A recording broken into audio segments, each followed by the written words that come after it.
MM குக்கிங்கில் தைப்பூச special. வாங்க என்னென்னு பார்க்கலாம். சுட சுட சாதம், சாம்பார்,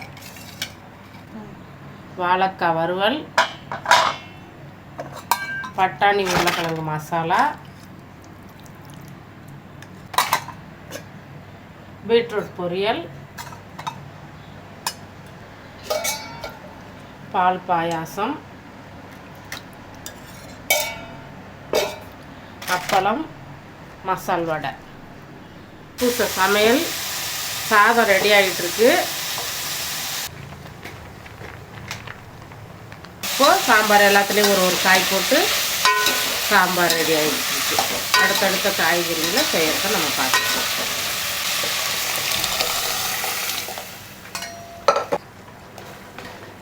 சாம்பார் கொதிக்குது. கொஞ்சமாக புளி ஊற்றி நம்ம சாம்பாரை இறக்கி வச்சிடலாம். பாயாசத்துக்கு நம்ம கொஞ்சமாக சேமியா ஜவ்வரிசி எல்லாம் வறுத்துக்கலாம்.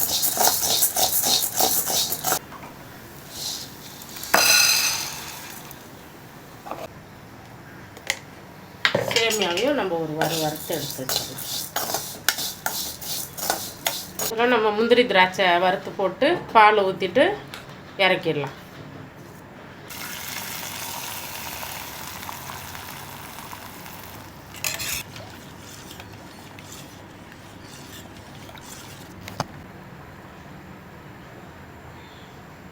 பொரியல் பண்ணி எடுத்துக்கலாம். ஒரு கைப்பிடி வெங்காயம் போட்டுக்கலாம். தக்காளி சேர்த்துக்கலாம். பீட்ரூட் நறுக்கி வச்சுக்கிறத சேர்த்துக்கலாம்.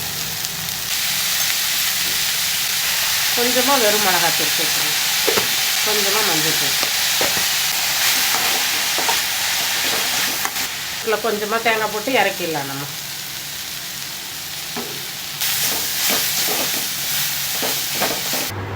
உருளைக்கிழங்கு பட்டாணி மசாலா செஞ்சுக்கலாம். சோம்பு, லவங்கம்,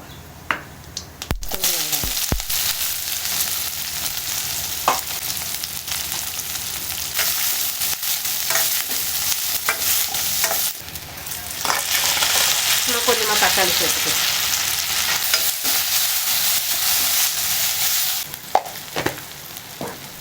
குழம்பு மிளகாத்தூள், கொஞ்சம் கார மிளகாத்தூள்,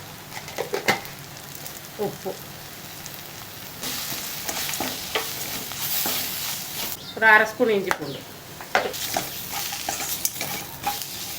இதமாக தண்ணி ஊற்றிக்கலாம் மசாலா வேகிறது.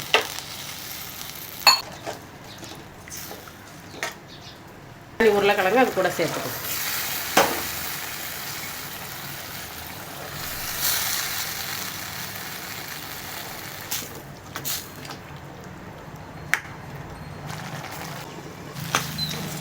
பட்டாணி உருளைக்கிழங்கு மசாலா ரெடி ஆகிடுச்சு. நம்ம இறக்கிடலாம். வாழைக்காய் வறுத்துக்கலாம். கொஞ்சம் சோம்பு பூண்டு தட்டி போட்டுருக்கோம். ஒரு கொத்து கருவேப்பிலை,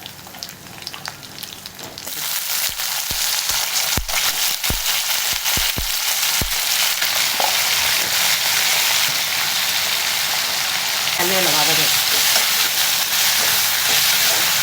கார மிளகாத்தூள் அது மட்டும் போட்டுக்கலாம்.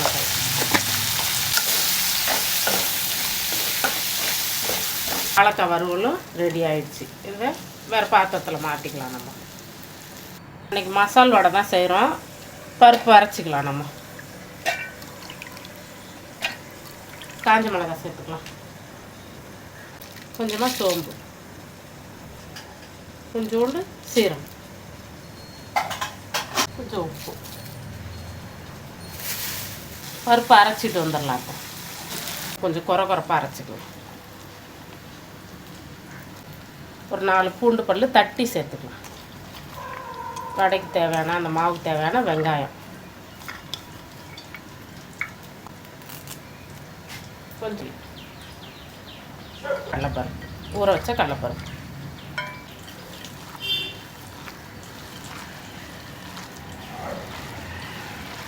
எண்ணெய் ஊற்றிக்கலாம். எண்ணெய் சூடாயிடுச்சு. நம்ம வடையை பொரித்து எடுத்துக்கலாம்.